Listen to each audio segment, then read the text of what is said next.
par la start list.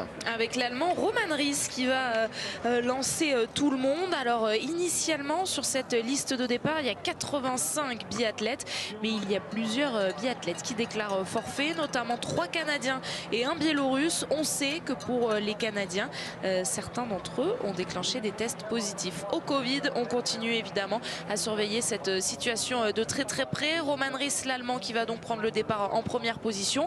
Et puis comme tout à l'heure avec Anaïs Chevalier-Boucher qui avait le dossard 2, là aussi un tricolore va prendre le départ très vite et nous donner des bons temps de référence. Il s'agit de Simon Détieux qu'on a vu hier sur le relais français qui a terminé 3e. Simon Détieux porte le dossard 3. Oui, ça va partir de manière assez intéressante pour nous. Il fait moins 3 degrés à l'extérieur et la neige est à moins 6, donc on est plutôt quand même sur des conditions assez froides. Un podium déjà en carrière pour Roman Ries, l'Allemand de 29 ans qui est actuellement prêt dans le portillon de départ. Un podium en carrière, c'était sur un sprint justement à Salt Lake City. Tiens, Soldier-Hollow d'ailleurs, ce site de biathlon, on le retrouvera après ce sprint masculin et son débrief pour les championnats du monde junior qu'on aura le plaisir de vous commenter avec Alexis. Et tout à l'heure, on vous donne rendez-vous avec l'individuel féminin de ces championnats du monde junior. Voilà, à partir de 17h35, ça s'affiche. Tout à l'heure, les Suédoises ont brillé, notamment Stina Nilsson, 3e, Anna Heuberg, 4e. On les voit, les Suédois, à l'image. Et on prend le départ avec Magazif, le Moldave, et juste derrière, on aura Simon. Alors c'est intéressant pour Simon quand même d'avoir Roman Ries devant lui, l'Allemand. Là, c'est un biathlète qui est d'un niveau intéressant sur les skis. Ça va lui permettre d'avoir des indications dans ce premier tour. Et puis derrière, il faudra attendre encore 2 autres biathlètes avant de retrouver Emilia qui partira avec le dossard 6. Mais d'une manière générale, tous les biathlètes face à qui les Français vont se confronter, ceux qui sont rapides en ski, partent un peu plus loin derrière. 9e au classement général pour Simon Détieux, lui qui a porté le dossard jaune en début de saison. Vous l'aviez peut-être presque oublié, on l'a revu tout à l'heure dans l'avant-course avec ce très beau sujet récapitulatif de la saison de Quentin Fillon-Maillet, de la saison des Français, où on a vu en tout cas Simon Détieux avec ce dossard jaune terminé dans le top 10. L'objectif désormais pour Simon Détieux, avec quelques absences dont on vous parle depuis quelques jours désormais. Les Ukrainiens ne sont pas là en raison de l'invasion de leur pays par la Russie. Russes et Biélorusses sont interdits de compétition par la Fédération internationale de biathlon. Et puis d'autres absences notables aujourd'hui sur ce sprint, celle de Johannes Bö. Le cadet des frères Bö a décidé de ne pas participer à aucune des 3 dernières étapes de la saison. Tarjei Bö, lui, le plus grand, devrait être de retour dès la semaine prochaine en Estonie.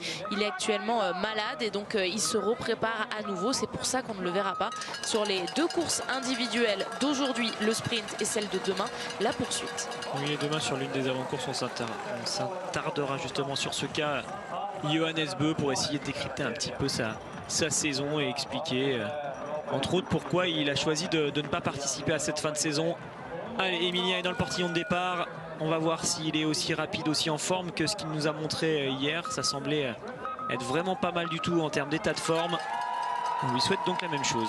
Et sur les réseaux sociaux, hier, à l'issue de ce très bon relais qu'il a effectivement fait, Émilien Jacquelin s'est exprimé en disant qu'il avait pensé clairement à arrêter cette saison, à l'arrêter après ces Jeux Olympiques, qu'il jugera très certainement décevant. Sur le sprint, justement, sur le format du jour, il a terminé 9e à Pékin.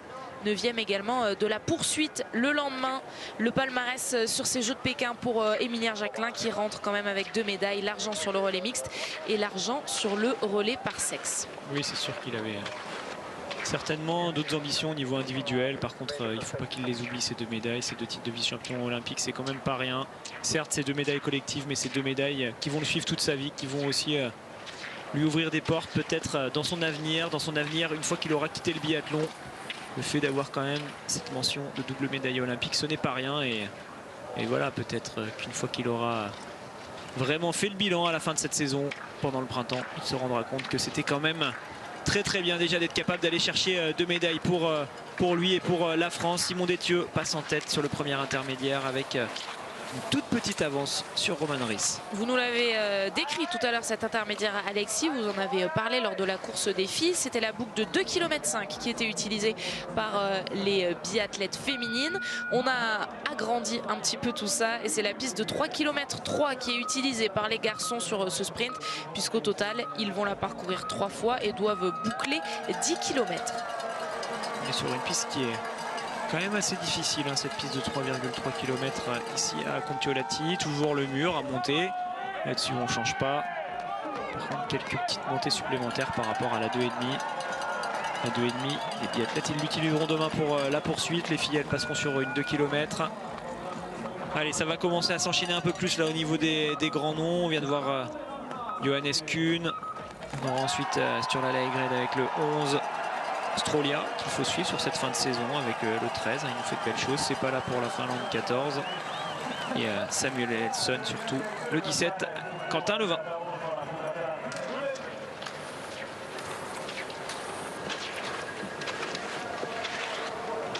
Hier il a affolé les chronos, Émilien Jacquelin, lors de son il était deuxième relayeur pour l'équipe de France. Et il a comblé dès le premier tour un écart assez impressionnant, écart qu'il a creusé ensuite. Il passe là en tête également sur ce premier intermédiaire. Pas évident sur cette course individuelle de trouver le rythme là dans les premiers tours. C'est sûr que sur un relais on est tous ensemble. Ça correspond à une course départ en ligne, donc on se jauge en direct. On peut tout de suite se rendre compte si on est dans le rythme ou pas. Là on est vraiment sur une course individuelle qui arrive après quand même une grosse coupure. Donc il va falloir tout de suite retrouver les bonnes sensations pour savoir si on est dans l'allure ou pas. Roman Ries, lui, forcément avec le premier dossard, il est complètement à l'aveugle là. Et on verra si ce temps de 5,30 pour aller jusqu'à 2,6 km tient ou pas. Un peu de bruit au bord de la piste, les spectateurs sont de retour, ils sont autorisés à revenir après avoir été privés de compétition pendant plusieurs mois à cause de la pandémie mondiale de Covid-19. Les spectateurs de retour et un petit clin d'œil pour les supporters français qui ont fait le déplacement du bleu et du jaune sur les joues de Vytautas Strolia, le lituanien, en hommage au peuple ukrainien. Vous verrez également cette couleur sur le système de portage des carabines des biathlètes aujourd'hui, puisque la Fédération internationale de biathlon a décidé de mettre à disposition, vous voyez en haut des épaules de Tero Seppala, ces straps bleus et jaunes à placer sur les carabines. Tero Seppala à suivre aujourd'hui à domicile. Pourquoi pas en faire un outsider? Alors c'est jamais évident de faire des pronostics en biathlon, mais il a du potentiel, il montre des choses de plus en plus intéressantes là au fur et à mesure de cet hiver. Et puis il est chez lui à domicile, donc voilà, ça donne quelques éléments qui nous laissent penser qu'il pourrait réaliser une course très correcte aujourd'hui. Roman Ries vient de le croiser justement, Tero Seppala. L'un s'est lancé pour faire un tour de 3,3 km, l'autre arrive sur le pas de tir. Ça y est, il vient d'y entrer à l'instant. Il va devoir traverser tout le pas de tir pour aller dépasser la cible numéro 16. C'est seulement à partir de la cible 15 qu'on tire en couché sur les courses individuelles. Entre la première et la 15e cible, et les deux bouts, c'est entre la 16e et la 30e cible.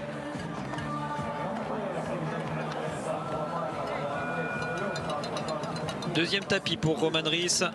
On va regarder ce que ça donne au niveau du vent. On en a parlé pendant les réglages et aussi pendant la course des filles. Ça tourne pas mal. Là on est sur un vent assez modéré qui souffle actuellement en direction de la droite. Cette première balle est justement perdue en bas à droite.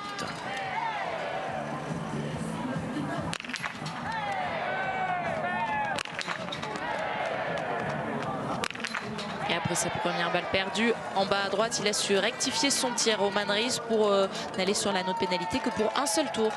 On l'a vu chez les filles, peu de 10 sur 10. Des conditions de vent quand même assez difficiles. Samuelsson s'élance, on va retrouver tout de suite Simon Détieux sur le pas de tir qui est déjà en train d'arriver.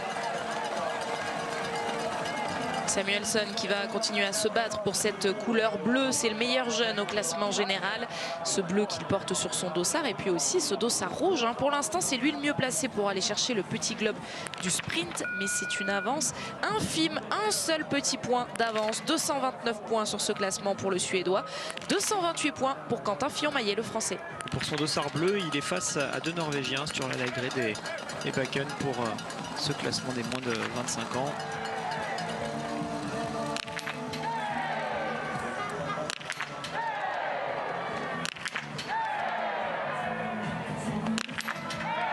ici pour Simon Détieux.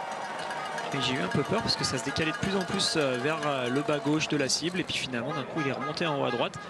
Donc c'est tout bon pour Simon qui commence avec un beau 5 sur 5. Ça, c'est valable. Aujourd'hui, faire un 5 sur 5 sur le coucher, ça va coûter quelque chose de très très bien. Attention, il y a une petite plaque de glace là dans le virage où tout le monde est passé, à la fois pendant la course des filles, mais aussi pendant les réglages ou les tests de ski des farteurs. Il faudra faire bien attention à ça. Et on retrouve Quentin Fillon-Maillet avec ce dossard jaune qui lui va si bien, qu'il porte désormais depuis plusieurs courses. Ce dossard 20. Et il a envie d'avoir plusieurs couleurs. Quentin Fillon-Maillet à coup sûr sur ce dossard. À Otepää en Estonie, il pourrait donc avoir également le dossard bicolore avec le rouge. Vous l'aurez compris avec le classement que je vous ai détaillé il y a quelques instants. Emilien Jacquelin pourrait ressortir en tête s'il fait le plein. Oui, il est allé vite dans le premier tour. Vous le voyez, il arrive avec 17 secondes d'avance sur le temps de Simon. C'est Néline et Léa Aigret qui vont vite également dans ce premier tour. Attention, Emilien qui s'est raté sur la première et qui décide de réagir avec quelques clics. Alors nous, on n'a pas le zoom sur la bonne cible. La réaction d'Emilien Jacquelin après la première balle loupée qui ne suffira pas puisqu'il y a une autre balle dehors et le regard tout de suite en sortant du pas de tir vers Patrick Favre, son entraîneur de tir. Oui, ça montre que c'est assez énervant de perdre 2 balles comme ça. On a tout de suite envie de comprendre. Malheureusement, de toute façon, Patrick n'a rien le droit de dire, surtout pas d'échange sur cette zone qui est interdite. C'est vraiment interdit d'avoir un échange entre les entraîneurs et les biathlètes. Donc Emilien devra attendre soit qu'on l'informe sur la piste ou soit le débriefing pour savoir où étaient ses balles.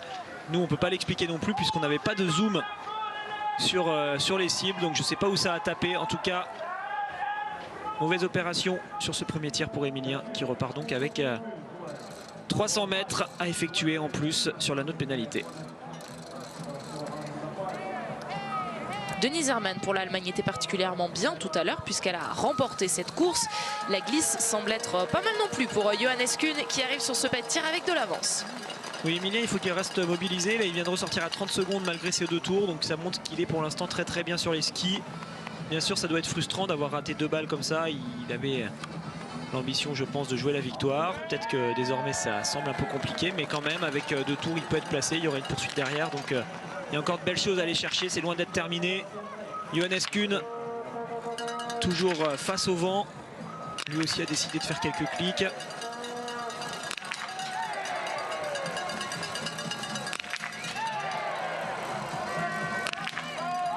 Oula, très très loin à droite cette balle perdue. Rien à voir avec le reste de son groupement. Là, c'est pas dû au vent, c'est vraiment une erreur de sa part. Avec cette balle qui va donc taper complètement en dehors de la cible. Et donc Simon Détieux qui reste toujours en tête à l'issue de ce premier tir après le passage de 6 biathlètes. Simon Détieux est le seul à avoir fait le 5 sur 5 avec Kobonoki, le japonais. Le passage de Quentin Fillon-Maillet, non pas sur le pas de tir, mais à l'intermédiaire 1.5. C'est Samuelsson sur cet intermédiaire qui est en tête. Ils sont partis vite les Suédois. Néline a le deuxième temps, Samuelsson le premier. Ils ne sont pas passés à l'intermédiaire des 2,6 km. C'est là que ce sera plus intéressant. Sur là, lui, vous le voyez, il est pas mal en ski. Un peu moins rapide qu'Emilien, mais plus rapide que Simon. Les cris de toute la tribune ont accompagné le 5 sur 5 d'Iden Salo, le Finlandais. Balle perdue à droite. Il vient de faire des clics vers la gauche. Normalement, ça devrait être mieux sur la deuxième balle. Vous voyez, 3 clics vers la gauche, hein, ça lui permet de retrouver le centre. C'est bien joué sur Léa Aigret qui a bien analysé, mais il a attendu la sanction avant de prendre sa décision. Peut-être qu'il aurait dû oser cliquer avant de la tirer, cette première balle.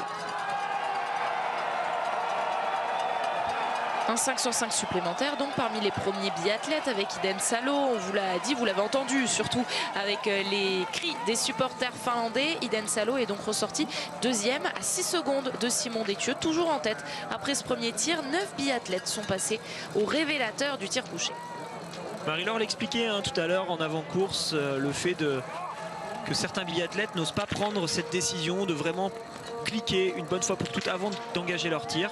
Il y en a beaucoup qui attendent de perdre une première balle avant de prendre enfin cette décision de réagir et donc de régler à nouveau sa carabine pour se remettre bien au centre. Là, on a eu l'exemple parfait avec Sturla Lägred qui est pourtant un des exemples à suivre au niveau de son tir. Aujourd'hui, il avait certainement anticipé le fait que les balles allaient se retrouver vers la droite. Il l'avait analysé. Il ne prend pas la décision. Il prend cette balle dehors. Tout de suite, par contre, on voit qu'il avait bien analysé les choses. Et en quelques secondes, il va faire ses clics à gauche. Et ensuite, plus aucun problème.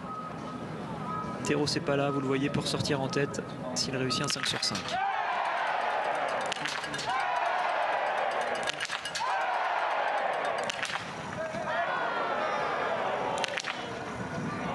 Il a double faute pour Tero Seppala. Les 2 dernières balles n'ont pas atteint les 2 dernières cibles. Oui, c'est vraiment dommage. Vraiment dommage pour lui.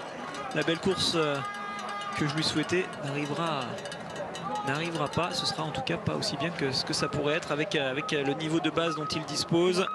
Les Suédois sont rentrés un peu dans le rang là, après le premier intermédiaire. On va voir ce que ça donne pour Portilloama. Mais Samuelsson et Nélin étaient les plus rapides au tout premier intermédiaire. Par contre, après la grande montée, ils sont repassés derrière Emilien par exemple. Donc ça montre qu'ils doivent avoir une bonne glisse. Mais au niveau de la forme physique, les Français et les Norvégiens semblent être capables de rivaliser avec eux. Justement, Sebastian Samuelsson, le voici pour son arrivée sur le pas de tir. Ça enchaînera assez vite entre Samuelsson et Quentin. Samuelsson dossard 17, Quentin dossard 20. On va regarder ce que ça donne pour Nélin. Bien terminé. Et il va aller sur l'anneau de pénalité, Jesper Nélin.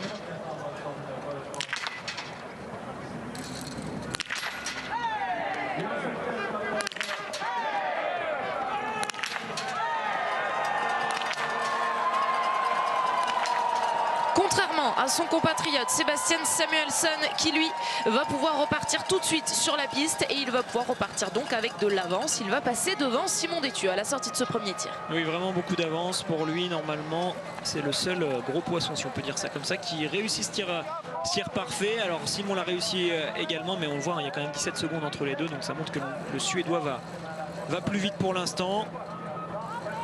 Et je le disais, assez vite on devrait avoir le tir de Quentin. Il faut pour l'instant attendre en gros 1 minute 30. On va donc revenir entre temps avec Roman Ries pour le premier tir debout du jour.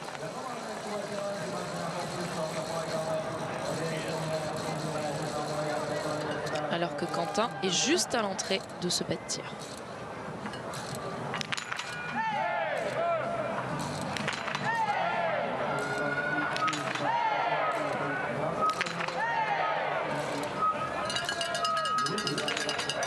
Sur 10 tout à l'heure, c'est un score qui a permis à sa compatriote Denise Herrmann de l'emporter.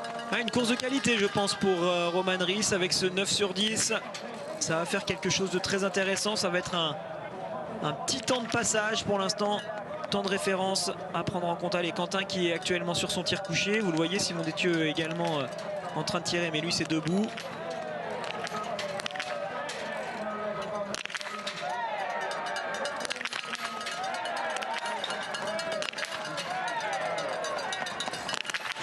Et le 5 sur 5 pour Quentin Fillon-Maillet, alors que la dernière balle pour Simon Détieux est dehors. Dommage pour Simon qui pouvait ressortir devant l'Allemand, devant Roman Ries. Quentin face à Samuelsson, ça va donner un tout petit peu de retard pour le Français. Mais l'important c'est ça, surtout c'est d'essayer déjà de bien commencer la course en restant à proximité du Suédois. Et puis il faudra répondre une deuxième fois bien présente quand on sera sur le tir debout. Simon doit aller perdre à nouveau 20 secondes sur l'anneau de pénalité. Roman Ries est ressorti en 16,58. A priori ce sera derrière pour Simon lorsqu'il sortira de son anneau de pénalité avec son tour. Enfin on va voir, ça peut être assez serré entre les deux. Il est devant, 7 secondes d'avance finalement devant l'Allemand pour Simon Détieux pour l'instant. On retrouve cette piste avec Vetle Christiansen qui a fait un dernier relais impeccable hier sur le relais masculin, le relais norvégien qui s'est imposé avec cet homme qui a passé la ligne en première position. Vetle Christiansen n'est pas encore passé sur le pas de tir, il est dans son premier tour. On note également le 5 sur 5 de Félix Leitner, l'Autrichien qui est ressorti en 4e position. Emilien Jacquelin, lui, il a fait 2 erreurs sur ce premier tir et il s'avance donc pour aller chercher le 8 sur 10. Il était revenu à 25 secondes, donc attention à Emilien avec un 5 sur 5 là sur ce tir. 8 sur 10 au total, ça pourrait jouer face à Ries et Détieux.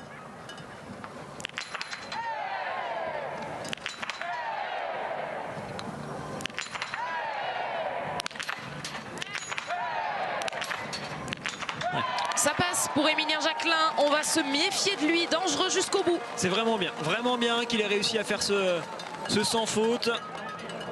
Il va pouvoir se faire plaisir dans le dernier tour. Il va se rendre compte que finalement il est capable de jouer face à des biathlètes qui ont perdu une balle de moins que lui. Donc ça va vite en ski et surtout ça devrait, mine de rien, le placer de manière intéressante en vue de la poursuite. Après on verra pour la course du jour si ça suffit pour jouer un top 5 par exemple ou même mieux. Mais quoi qu'il arrive pour la poursuite, il devrait être en mesure de jouer et ça c'est chouette.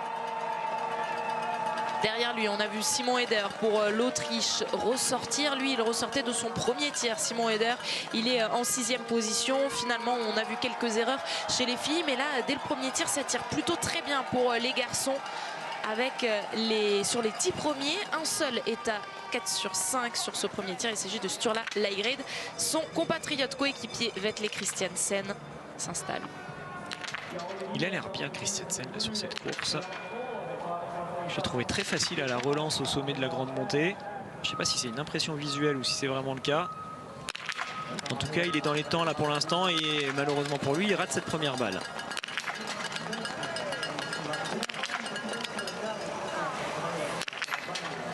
Et 2 erreurs, c'est vraiment dommage. Il ne pourra pas capitaliser là d'entrée sur sa très bonne forme. Alors on a vu quand même tout à l'heure 2 erreurs d'entrée, ça a également été le cas pour Emilien Jacquelin, mais il est ressorti en tête après le deuxième tir.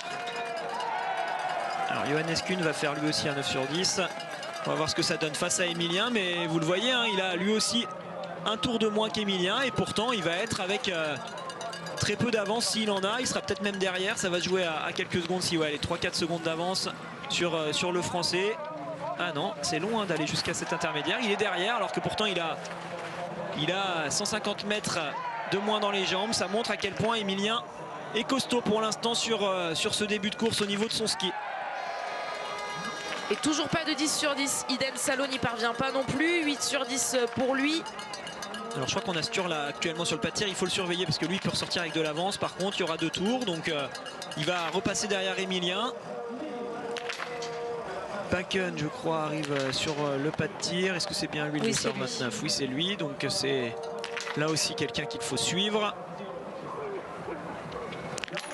Ah, il va y avoir comme pour les filles apparemment pas mal d'erreurs sur le pas de tir. Alors pour l'instant ceux qui ont l'option de la victoire, c'est les Suédois notamment avec Samuelsson.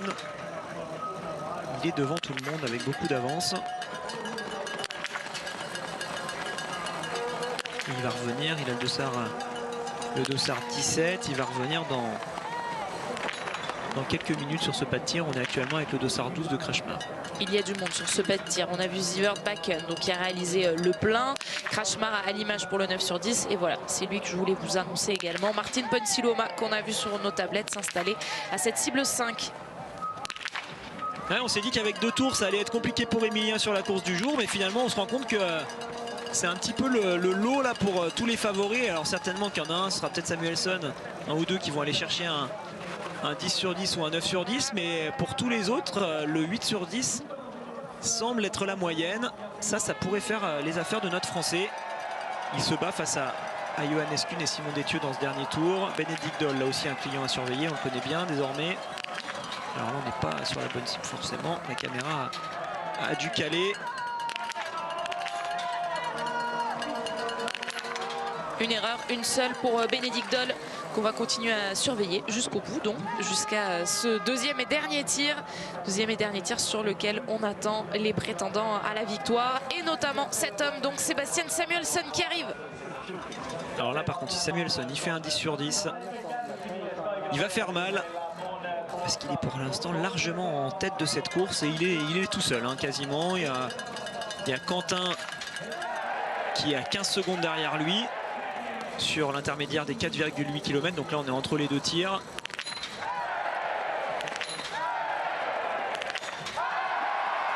Allez, vous entendez le plein pour Tero Sepala qui va pouvoir se replacer après ses erreurs du premier tir. Lui il a été impeccable sur le premier tir, Samuelsson.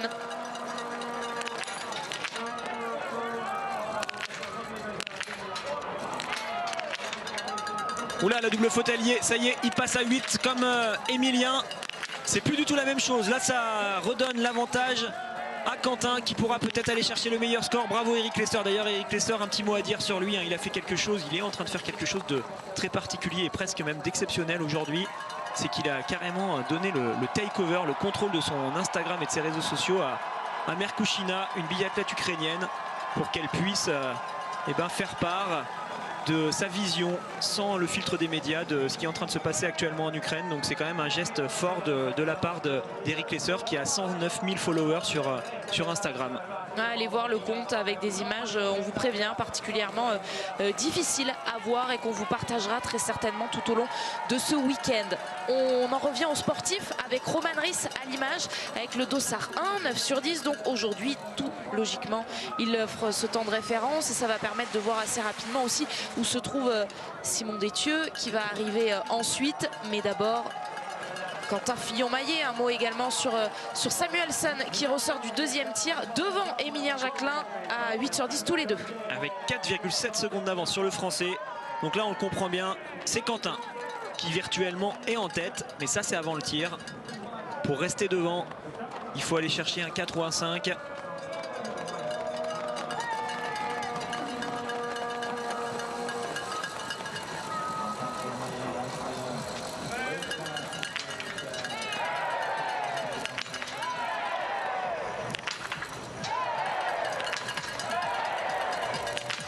Oh, le 10 sur 10 pour Quentin Fillon-Maillet, la quête du gros globe de cristal qui commence maintenant avec cette première des 7 courses individuelles qui lui restent avant la fin de la saison. Et bien il signe le tir parfait. Alors, on va avoir une belle petite course collective là de la part de l'équipe de France. Quentin en patron qui va repasser en tête pour l'instant. C'est pas fini hein, encore, il peut y en avoir d'autres qui viendraient l'embêter, mais avec un 10 sur 10 là c'est quand même le gros score au niveau du tir. On voit qu'il y a pas mal d'erreurs avec le vent et lui il s'en tire très très bien. 29 secondes d'avance face à Samuelsson. Allez, il va falloir s'arracher dans le dernier tour pour garder cette avance. Émilien est toujours 3e à la sortie du tir. Simon Détieux est toujours 5e à la sortie de ce deuxième tir. En patron, Quentin Fillon-Maillet. Le 10 sur 10 aujourd'hui. Pour l'instant, 16 biathlètes ont passé les 2 tirs et 2 10 sur 10 seulement. Mais le deuxième, il est pour l'Américain, un chômeur, vous l'aurez compris, qui ne joue pas en haut de tableau. 8 sur 10 pour Samuelsson, 8 sur 10 pour Émilien Jacquelin. Une erreur pour Simon Détieux.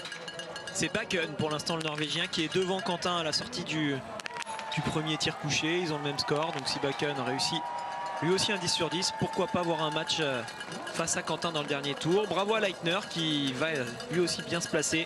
Et Émilien en termine premier pour l'instant. Il est passé devant Simon et on attend l'arrivée de Kuhn. Ils sont dans la même seconde à l'intermédiaire des 9,3 km Émilien et Kuhn. Malheureusement, l'Autrichien, malgré son 10 sur 10, est assez loin. 32 secondes, 4 de retard sur Quentin Fillon-Maillet. Pour l'instant, certes, sur ce podium provisoire, mais beaucoup d'écarts avec plus de 30 secondes. Donc des écarts, vous le savez, qui serviront à établir la liste de départ de la poursuite que l'on vivra demain. On sera ensemble à partir de 11h30. Leitner, il peut être placé, mais oui, pour lui, ça va être dur dans le dernier tour, notamment face à Émilien qui est allé super vite. Je vous le disais, on attend Kuhn en quelques instants, l'Allemand sur la ligne d'arrivée.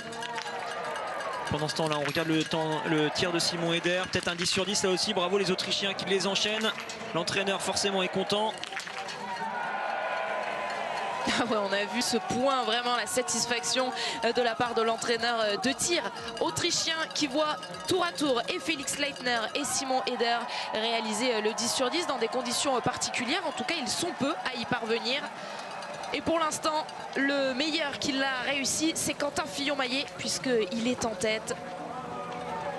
Allez, on va basculer, je pense, en direction de la ligne d'arrivée. Voilà, avec Johannes Kuhn. Ah, il va être devant Émilien. Il a réussi à faire une meilleure relance en haut. C'est lui désormais qui passe en tête de cette course. Alors, il y a un tir d'écart entre Émilien. Émilien, il y a 8 sur 10. Kuhn est à 9 sur 10.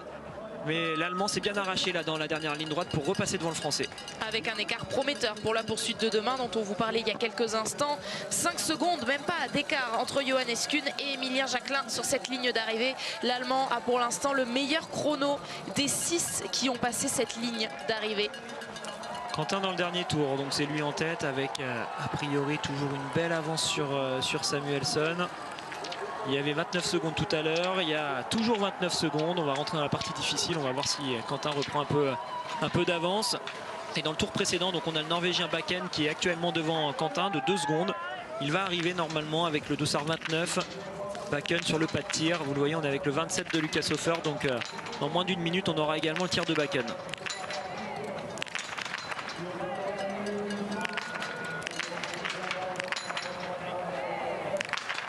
Ah dommage, cette dernière ouais. balle, ouais. L'Italien qu'on n'avait pas vu en plus en ce début de course, celui qui aurait pu aller chercher le 10 sur 10, sa compatriote Lisa Vitozzi qui est actuellement isolée, qui n'a pas pu disputer le sprint tout à l'heure dans sa chambre d'hôtel parce qu'elle est positive au Covid. Lucas Hofer, il est bien là, mais donc ce 9 sur 10, et ouais, allez vers la gauche, allez faire cette anneau de pénalité, 150 mètres supplémentaires. Et le voici, celui que vous attendiez, Alexis.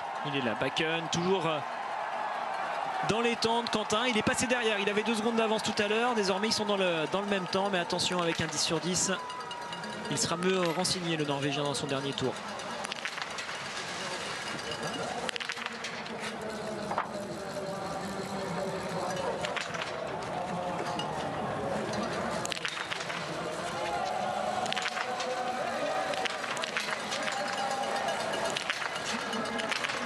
Quelle application, malheureusement ça ne passe pas, et l'application qui lui a fait perdre du temps en plus dans l'exécution de son tir. Oui, mais on va quand même avoir une course très correcte pour lui, hein. Il a l'air d'être bien en ski. On va voir ce que ça donne quand il aura terminé son anneau de pénalité, mais il pourrait pourquoi pas jouer le top 5. Lucas Hofer, on a dit dommage, mais il est ressorti malgré tout à 32 secondes, donc ça veut dire qu'il est avec son 9 sur 10 dans les temps de Leitner et dans les temps de Samuelsson. Ils vont se battre pour l'instant tous les trois pour essayer de prendre la deuxième place.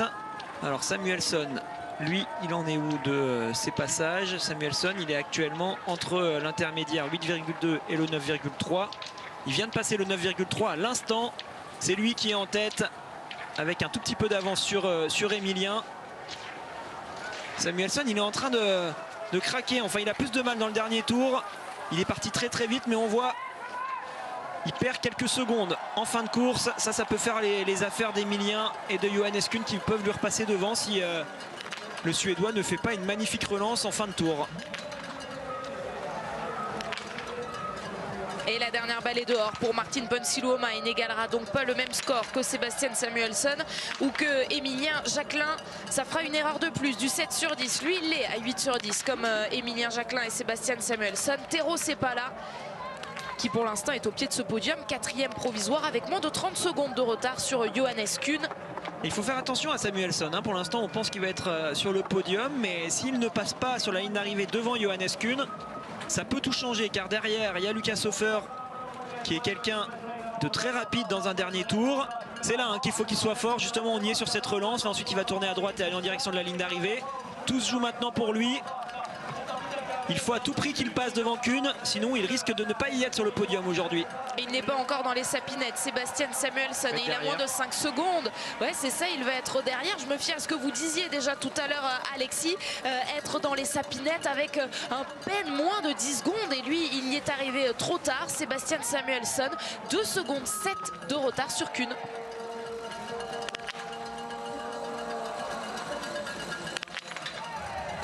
Eric Lesser, le 9 sur 10 aujourd'hui, qui va être un bon score. D'autres Français sont évidemment engagés sur cette liste de départ, notamment Antonin Guigona et Eric Perrault. Le premier des deux est actuellement sur le pas de tir. Donc je le disais, Samuelsson n'est pas passé devant Kuhn, donc ça veut dire qu'il est actuellement 2e. Il va tout de suite se retrouver 3e avec l'arrivée de Quentin, qui est pour l'instant seul en tête avec 31 secondes d'avance en gros sur tout le monde. Mais attention derrière, parce qu'on a un beau match avec Simon Eder, Lucas Hofer, Leitner. Ils sont tous ultra serrés pour essayer de la reprendre, cette 3e place sur laquelle va se retrouver dans quelques secondes Samuelsson. Taille patron pour Quentin Fillon-Maillet qui va pousser tout le monde effectivement et prendre pour l'instant une très sérieuse option sur la victoire de cette première course individuelle à l'issue des Jeux Olympiques, sur lesquels il a brillé toujours. En plus, cette même avance qu'il a réussi à conserver, quasiment 30 secondes. Là encore, vraiment une belle course de dossard jaune pour Quentin. Il l'a fait, ce 10 sur 10. Est-ce qu'il y en a un qui sera plus fort que lui? Peut-être, mais quoi qu'il arrive, en tout cas, il aura fait le boulot pour aller chercher des points importants. Navrat est bien parti, en tout cas dans le premier tour. Là, on voit excellent temps. Mais bon, il va falloir aller chercher un 10 sur 10 comme Quentin. Ça tape un petit peu sur le bord droit. Là, pour l'instant, voilà, en général, quand ça se décale comme ça progressivement vers la droite, la sanction arrive. C'est ce qui s'est passé sur la 3e balle, qui est donc à l'extérieur à droite. Et il se reprend pour remettre correctement les 2 dernières. Passage obligé par l'anneau de pénalité, donc pour Philippe Navrat. Et c'est Bakken qui est en train de repasser sur le podium. Il est en train de se replacer 3e. On a ce match avec Leitner, Eder, Bakken et Lucas Hofer pour la 3e place face à Kuhn et Samuelsson. Premières indications donc dans ce match avec l'arrivée de Felix Leitner. Lui aussi à 10 sur 10. Il sera derrière, il a perdu du temps. Et son chrono qui va s'afficher, il va faire reculer Simon Détieux. Simon Détieux a une faute de plus à 9 sur 10. Felix Leitner, l'Autrichien, impeccable derrière la carabine, vient chercher la 5e place provisoire. Et désormais, on va attendre ses autres concurrents dans cette course contre la montre dans ce match à distance. Et pour l'instant, sur les temps de ski, c'est Emilien qui a le meilleur temps de ski, 3 secondes devant celui de Samuelsson. Quentin a le 3e temps de ski à 9,7 secondes de celui d'Emilien. Simon Détieux, lui, a le 7e temps de ski à 35 secondes. Donc les Français, globalement, sont quand même très bien là sur cette course, ça fait plaisir. Et on suit toujours ce dernier tour avec le match à tous les étages avec Simon Eder et Lucas Hofer qui sont en train de faire le forcing pour essayer de passer devant Kuhn ou Emilien, et également face à Samuelsson. Et puis on a le Norvégien Bakken qui pour l'instant tient lui aussi très bien. Alors Simon Eder, justement, le voici dans le duel avec Felix Leitner. C'est le plus âgé des Autrichiens qui prend cette 5e place provisoire. Plus âgé des Autrichiens qui n'est pas prêt de prendre sa retraite. Je vous avoue, il y a une petite conversation entre commentateurs des différentes nations sur laquelle on se demandait qui prendra sa retraite ou pas à l'issue de la saison. Et bien, quelqu'un s'en est amusé aujourd'hui, a dit non mais Simon Eder, il n'est pas prêt de quitter le circuit. En tout cas, c'est pas prévu à l'issue de la saison. Et il prouve qu'il peut encore rivaliser avec les meilleurs, avec pour l'instant cette 5e place. Il aurait dit qu'il n'arrêterait pas avant d'avoir 45 ans. Ça arrive dans plus si longtemps que ça, mais il lui reste encore des années. Allez, lui par contre c'est l'inverse, il est ultra jeune. Andersen, étoile montante pour la Norvège, peut-être futur remplaçant de Johannes. On suivra ça, mais là encore une fois, il nous a déjà fait le coup une fois cette saison, il peut nous le refaire. Il est en lice pour jouer le podium.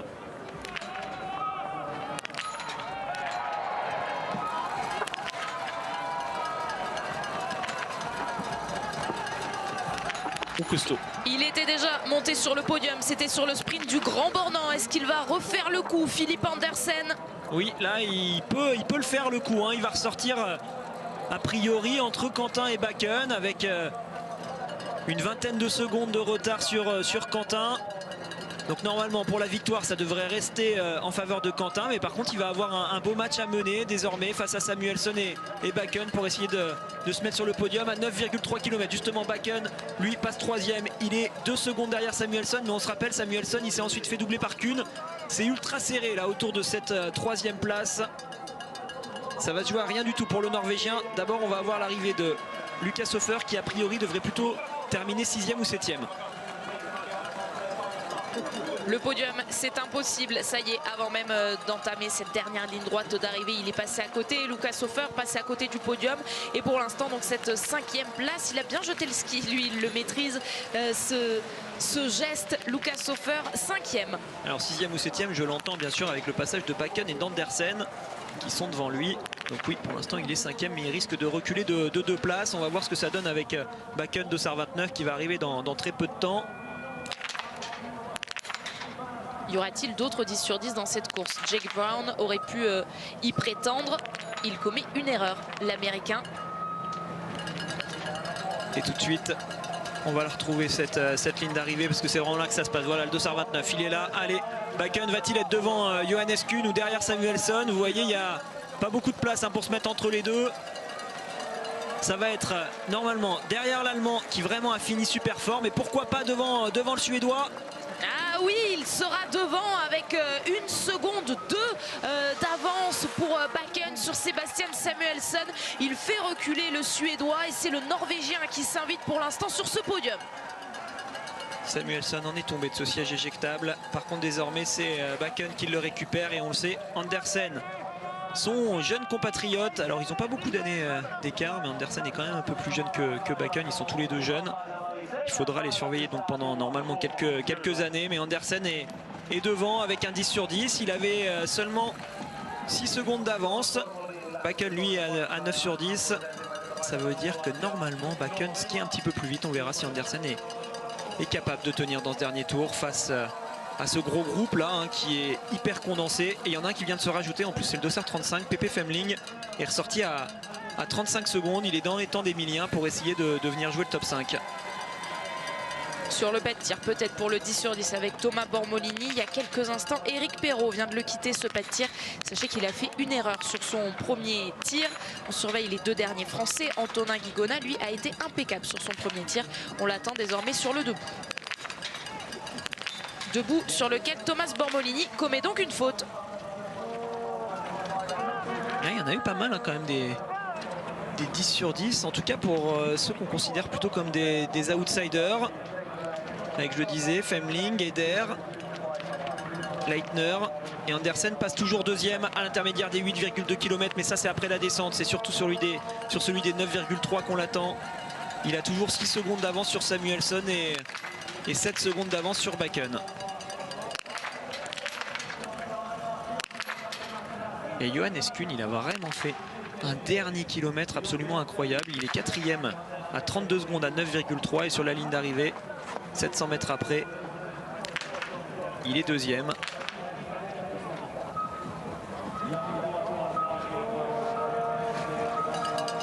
Allez, on la retrouve cette ligne d'arrivée avec Eric Lesser, puisqu'on parlait de retraite à venir. Lui, il l'a déclaré qu'il avait fait son sac pour la toute dernière fois. On le verra donc jusqu'au bout, jusqu'à Oslo. Il a fait son sac pour les 3 prochaines semaines. Mais ensuite, ce sera la fin de carrière pour Eric Lesser.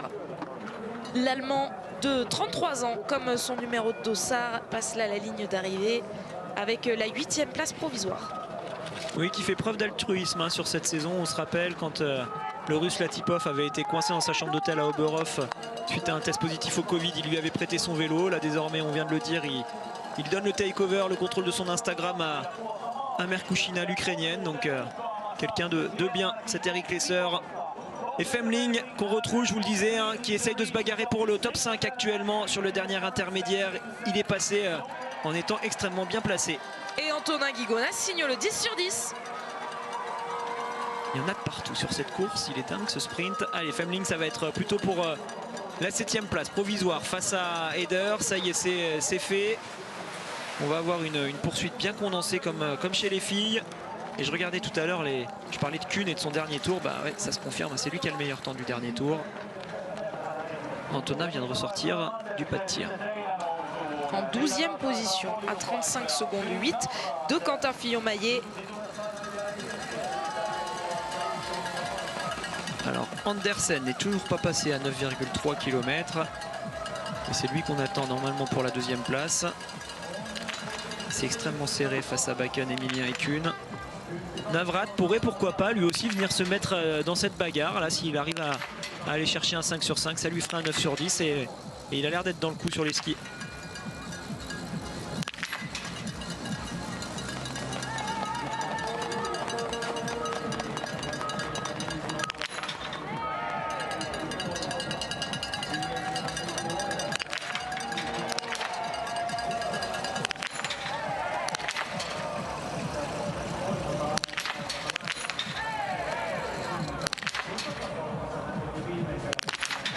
Et voilà, ça ne nous suffisait pas. Un autre s'ajoute encore à cette bataille qui va nous tenir en haleine sur cette fin de course. Alors il a perdu un peu de temps en vitesse d'exécution. Il a vraiment mis beaucoup d'investissement pour ne rien lâcher et aller chercher 5 sur 5. C'est beau.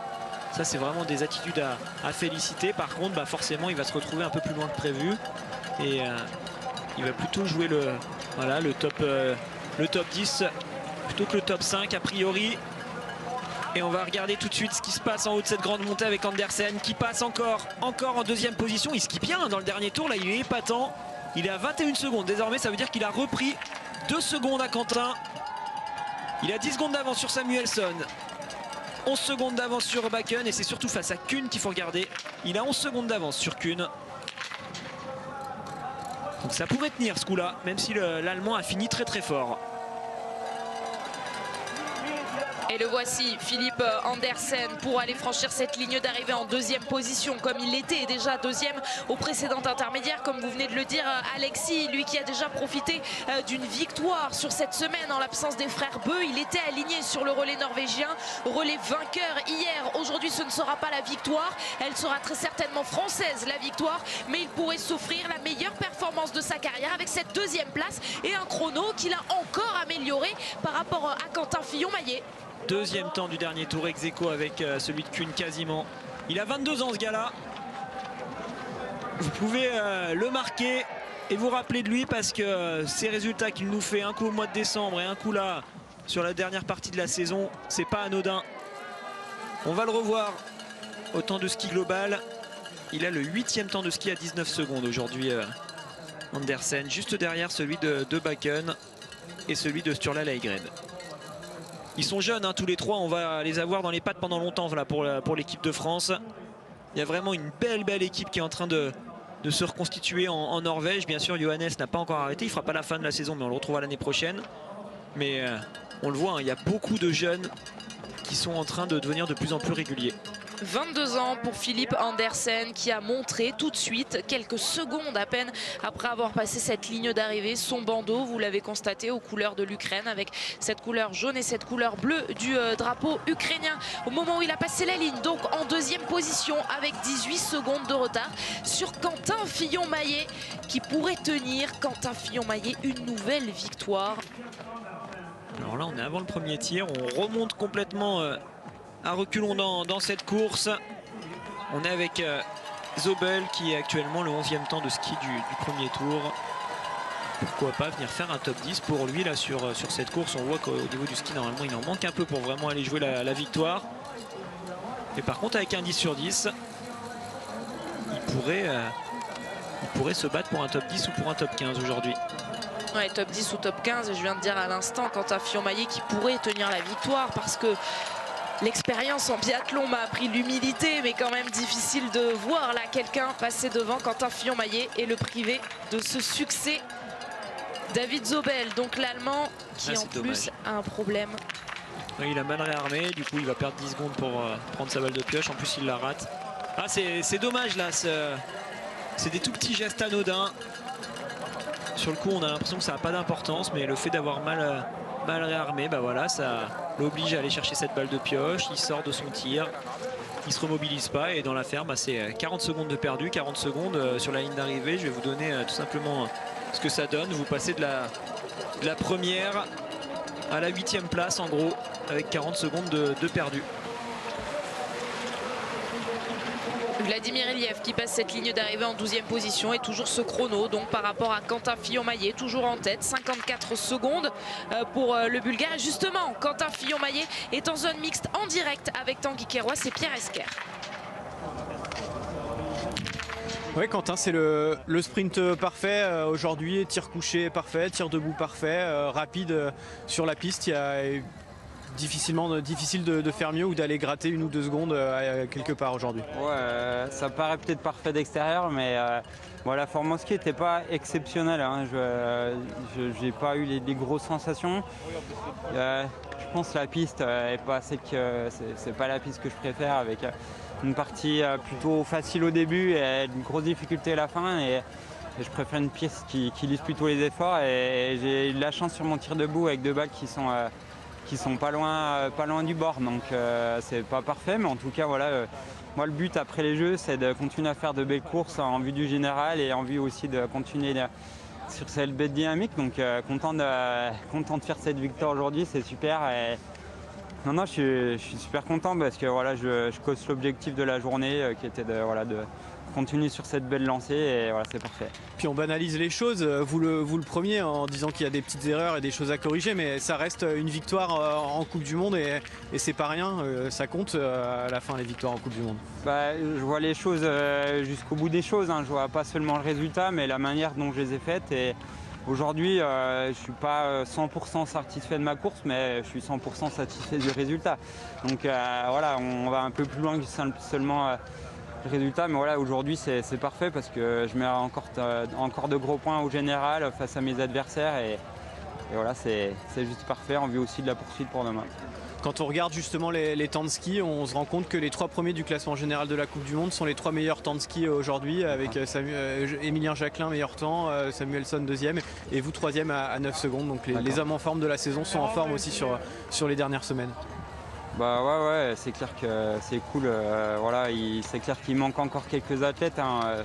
Pensez pour les Ukrainiens et puis Russie et Biélorussie qui ne sont pas avec nous aujourd'hui et jusqu'à la fin de saison. Donc c'est sûr qu'il y a une fin de saison assez particulière, mais voilà, c'est contexte qui fait ça et je suis un peu triste voilà, de ne pas concourir avec tous mes adversaires, notamment aussi les 2 frères Bö en Norvège. Donc ça, voilà, après ça fait partie du jeu. Hein. C'est clair que bon, on pourrait dire que le globe de cristal perd un peu de l'intérêt, mais à mon sens non. Enfin, parce que bon, dans les nations absentes, ça reste quand même pas forcément des adversaires qui jouent avec moi au général. Mais Johannes voilà, fait la décision de s'absenter pour la fin de saison, décision que je comprends tout à fait, mais ça enlève un peu de beauté à la course. J'aurais aimé qu'il soit avec moi pour se bagarrer. Merci Quentin. Merci. Vous aurez l'occasion de vous bagarrer avec lui plus tard, vous inquiétez pas. Bien sûr. Et il s'était bagarré notamment aux Jeux Olympiques où Quentin Fillon-Maillet avait dû se contenter de la 2e place de la médaille d'argent derrière Johannes Bö, champion olympique en titre de ce sprint, qui n'est donc pas là effectivement. Et en bronze, c'était Tarjei Bø d'ailleurs qui lui non plus n'est pas là, mais lui on devrait le retrouver en Estonie et il apportera peut-être un peu d'adversité à Quentin pour le titiller dans cette fin de saison. Oui, c'est sûr que si Johannes n'est pas là, c'est aussi peut-être tout simplement parce qu'il n'était pas capable au niveau de la motivation et au niveau mental de tenir sur l'ensemble de cette saison. Donc ça montre à quel point Quentin est fort et moi je trouve que ça n'enlève rien, hein. Il était déjà largement en tête de ce classement général, Quentin. Si Johannes a fait tous ses choix stratégiques et s'est absenté plusieurs fois tout au long de l'hiver, c'était pour essayer d'être fort sur les Jeux Olympiques et on l'a vu hein, sur ce moment-là, Quentin était largement au niveau de Johannes. Ils se sont bien tirés la bourre tous les deux et certainement qu'on les retrouvera pour un beau combat dès l'année prochaine.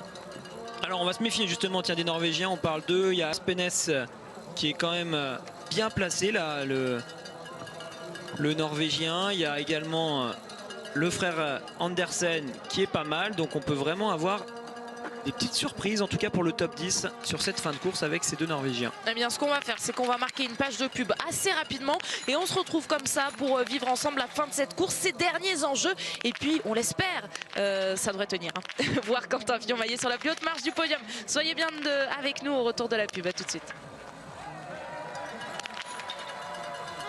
Sprint parfait, 10 sur 10 derrière la carabine, un temps de ski très bon, ce qui lui permet aujourd'hui de croire à la victoire. Alors on continue à utiliser du conditionnel au cas où, parce que cette course n'est pas finie. Vous le voyez, ce dossard 77-85 dossards au total sur ce sprint, mais ça va être fait pour le français alors qu'on continue de suivre les derniers biathlètes. Alors il y a des Français encore engagés dans cette course, un Français, Eric Perrault, qu'on attend sur la ligne d'arrivée. Antonin Guigona, lui, il a passé cette ligne d'arrivée en 11e position. Eric, il se bat, oui, pour essayer d'être dans les 30 premiers. Il est actuellement 34e à 9,3 km. Il aura eu 2 pénalités aujourd'hui, Eric Perrault. C'est dommage parce qu'il a l'air d'être pas mal du tout en temps de ski. On regardera une fois qu'il a passé la ligne d'arrivée. Et justement, Antonin venait de le dire, vient de passer la ligne d'arrivée. Il est à 24 secondes, il est 24e temps de ski, à 53 secondes en temps de ski aujourd'hui, Antonin, mais surtout il a fait un beau 10 sur 10, il sera placé en 11e pour la poursuite. Ça peut faire une belle remontée pour lui. On suivra ça. Allez, on a Séraphin Wisner actuellement sur le pas de tir. On suivra, je le disais tout à l'heure, la fin de course des Norvégiens Aspenes et Andersen, le frère.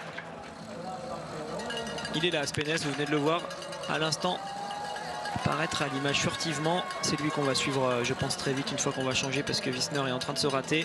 Il est là, voilà, Aspenes à suivre parce qu'avec un beau tir, ça peut faire un top 10 pour lui. Là, je l'ai pas, son tir actuellement. Il en a raté, il me semble. Il en a raté une.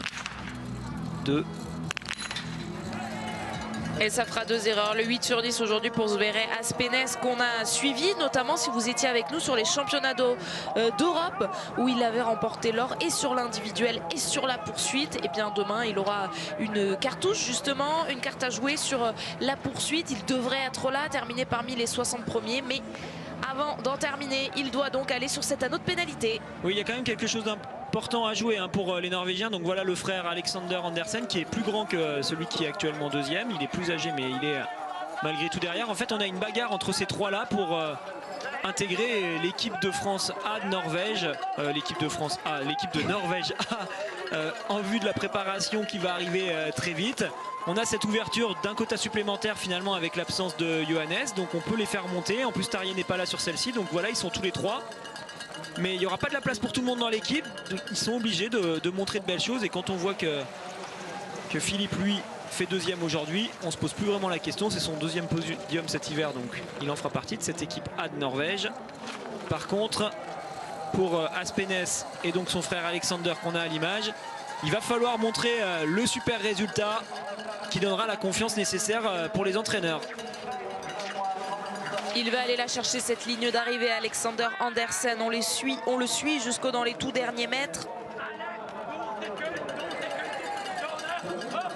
Et il va faire une course très correcte. C'est Aspenes finalement qui va s'en tirer le moins bien là, parmi ces trois-là. Il y a Bakken aussi au milieu de tout ça. Et puis Laegrid qui fait partie de ce match. Ils sont pas mal à voir comme ça entre 20 et 25 ans, là, tous ces Norvégiens.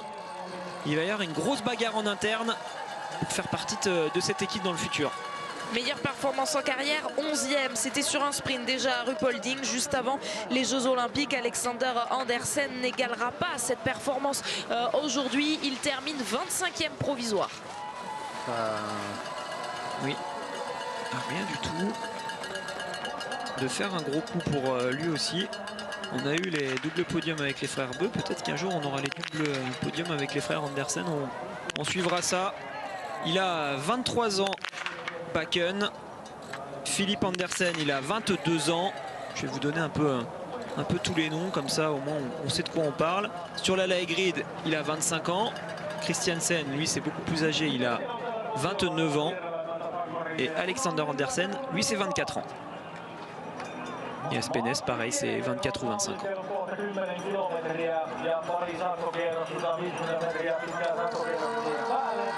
Jusqu'au bout, on suit cette course qui va offrir donc le premier podium post-Jeux Olympiques en course individuelle. Et il y a un Français sur ce podium. Mieux que ça, il y a un Français sur la plus haute marche. Devinez qui c'est, on ne vous le présente plus. Quentin Fillon-Maillet va remporter le premier sprint post-Jeux Olympiques avec un 10 sur 10. Il a exprimé déjà tout à l'heure au micro de Tanguy Kérois et de Pierre Esquer sa satisfaction. Très content, certes, mais bon, la forme à ski, ça peut être mieux. Insatiable Quentin Fillon-Maillet, mais ça sent bon ce gros globe une nouvelle fois pour lui. Il marque donc 60 points à l'issue de cette course, ce qui lui permet d'avoir 127 points d'avance désormais sur Émilien Jacquelin, toujours deuxième sur ce classement en général. Le dossard jaune va donc bien être accroché à ses épaules. Et puis la semaine prochaine, sur le sprint en Estonie, à Otepää, Quentin Fillon-Maillet va récupérer le dossard rouge de leader du classement du sprint, qui était jusque-là sur les épaules de Sebastian Samuelsson, mais il n'y avait qu'un point d'écart entre les deux et vous l'aurez compris, Quentin Fillon-Maillet en terminant premier, Sebastian Samuelsson 5e. Quentin Fillon-Maillet marque plus qu'un point de différence avec Sebastian Samuelsson. Et on retrouve Aspenes justement pour la Norvège qui va se battre pour ce top 30 lui aussi. Et j'en profite justement pour parler un petit peu de notre jeune en équipe de France, Éric Perrault, qui est actuellement 37e sur la ligne d'arrivée. Mais encore une fois, on est sur du haut niveau quand même pour Éric. N'oublions pas, Éric, il a seulement 20 ans. C'est 2 ans de moins par exemple que le Norvégien qui est déjà jeune et qui est deuxième aujourd'hui. Donc voilà, vous voyez, en 2 ans, on sait, les biathlètes sont capables de franchir vraiment des marches et des caps assez impressionnants. Éric, il est certes 37e avec 2 tours de pénalité aujourd'hui. Mais en temps de ski, ça reste encore une fois très intéressant pour lui. Il est à 1,07. Ça montre qu'il est capable de se maintenir sur quasiment tous les sprints de l'hiver à moins d'1 minute 15 du meilleur temps de ski. Ça, c'est quand même pas rien. Ça montre de belles perspectives d'avenir pour lui. Certes, il va falloir encore travailler. C'est loin d'être fait, mais globalement, on a quand même un Éric Perrault là, qui se stabilise avec des temps de ski toujours très intéressants, qui apprend en enchaînant ses Coupes du Monde. Et normalement, il devrait participer à cette poursuite, on espère. Après, il faut toujours se méfier là, aux alentours de la place numéro 40, ça peut vite reculer. Zobel va lui passer devant, Aspenes aussi a priori. Et Jules Burnotte, le Canadien, vient à l'instant de passer devant Éric Perrault. Jules Burnotte 37e, Éric Perrault toujours 38e provisoire. Le Canadien qu'on a longuement vu à l'image et à juste titre, hein, Jules Burnotte qui est le seul des 4 Canadiens aujourd'hui présents sur ce sprint, le seul à ne pas avoir de test positif au Covid. Tous les autres sont à l'isolement. Les supporters français ont eu raison de faire le déplacement puisqu'ils vont voir aujourd'hui un tricolore monter sur la plus haute marche, Quentin Fillon-Maillet, alors qu'on a vu Éric Perrault sur l'image de Pierre Esquer qui était en train de se changer. Oui, Eric, hein, qui, je le répète encore une fois, je leur mets une couche, mais qui a 20 ans et qui normalement devrait être champion du monde junior. Les autres y sont, les autres juniors, et lui il est déjà en Coupe du Monde depuis un petit moment. Il se rend compte qu'au niveau vraiment de sa vitesse sur les skis, il est capable de faire de belles choses, donc ça c'est quand même intéressant. Et on verra son évolution justement sur cette fin de saison. Pourquoi pas le revoir, aller chercher un deuxième top 10. Il avait réussi à le faire à Ruhpolding. Pourquoi pas le refaire d'ici la toute dernière course. Éric Perrault qui va très certainement se présenter en zone mixte au micro de Tanguy Kérois et Pierre Esquer dans quelques instants. On l'attend. Un autre Français a déjà répondu aux questions de nos envoyés spéciaux, Simon Détieux. Simon, j'allais vous dire que c'était une course très serrée, puis Quentin a passé la ligne d'arrivée, on se rend compte qu'il a mis un petit écart à tout le monde. Ouais, il a écrasé la course comme on dit là aujourd'hui. J'ai été avec lui à un bout de la course, il m'a rattrapé, il partait, moi c'était mon deuxième tour et je me suis accroché à lui, je me suis fait la peau pour le suivre, il est en grande forme en ce moment et ça m'a un peu, j'imagine, un peu coûté sur le tir debout où j'avais pas beaucoup de lucidité. Je me suis vraiment battu, balle après balle, jusqu'à cette dernière où en fait je pense que j'ai payé un peu mes efforts de chaque balle avant à vraiment mettre beaucoup d'intensité, à faire des visées qui étaient un petit peu longues, enfin des apnées un petit peu longues. Donc voilà, je suis déçu de cette dernière balle parce que elle me coûte cher aujourd'hui, mais voilà, globalement il y a du bon aujourd'hui, il y a en tout cas mieux qu'hier. Mieux qu'hier et peut-être moins bien que demain, on espère, parce que là sur la poursuite, vraiment ça va être une petite minima start derrière Quentin. Ouais, c'est sûr qu'il y a du monde et c'est assez dense, donc ça va être sympa demain. Voilà, cette poursuite, je suis déjà bien tourné vers demain et hâte d'y être. Merci Simon. Simon Détieux au micro de Tanguy et Pierre, c'était il y a quelques instants, vous l'aurez compris. Émilien Jacquelin, lui, est en direct tout de suite.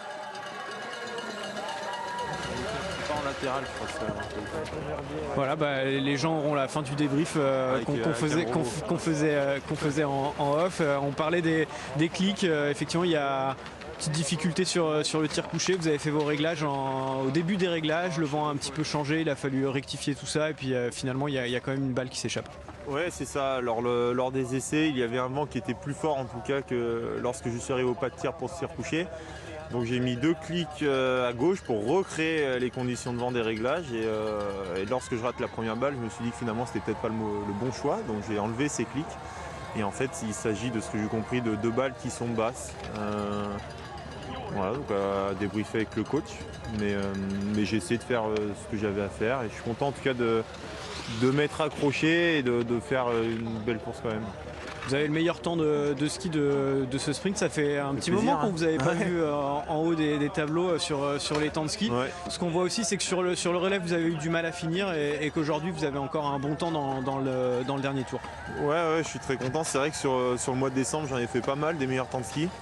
Donc retrouver la forme finalement du mois de décembre, ça me fait vraiment plaisir par rapport à tous les moments compliqués dernièrement. J'ai bien fini aujourd'hui, j'ai essayé de vraiment lisser l'effort. C'est vrai que hier, voilà, on en avait parlé. Je pense que c'était normal de moins bien finir, surtout que je m'étais fait bien plaisir dans le premier tour. Aujourd'hui, j'ai essayé de lisser l'effort et voilà, ça paye, donc c'est chouette. Et ce niveau-là, je pense pas que je vais le perdre en quelques jours, sauf souci. Mais voilà, ça montre qu'il y aura de quoi faire de belles courses et viser haut sur les prochaines compétitions. Au globe du sprint, forcément, Quentin reprend des gros points aujourd'hui en gagnant. Pour autant, ça reste serré avec vous et Samuelsson. C'est un objectif de fin de saison. Ça peut être un objectif de fin de saison. Encore une fois, il ne faut pas se tromper d'objectif. C'est-à-dire que le globe, c'est seulement l'addition de toutes les courses de l'année. Et il n'y a pas de joker. C'est-à-dire qu'il faut d'abord faire le travail avant de penser au globe. Et encore une fois, ça ne dépend pas que de moi. C'est-à-dire que si aujourd'hui... voilà, Quentin faisait des fautes, et ben ça aurait engendré un résultat différent pour ce petit globe. Donc moi j'ai juste à faire ce que je sais faire, essayer de donner mon maximum et on comptera à la fin. Merci. Et la fin, c'est pas encore. Il reste encore 2 sprints, celui d'Otepa et puis celui d'Oslo pour terminer. Et puis il reste également des poursuites, donc sur laquelle la prochaine, Emilien Jacquelin sera bien placé. Ce sera demain à partir de 11h30. Emilien Jacquelin partira en 6e position. On va avoir encore une sacrée poursuite. Hein. C'est vraiment bien serré, bien dense. En plus, on l'a vu sur le pas de tir, il y a quand même du vent qui part un peu dans tous les sens. Donc normalement, demain sur les couchers, on peut avoir ce genre de situation qui sont un peu sport à gérer. Et ça risque d'être bien intéressant, en tout cas pour nous, pour le spectacle.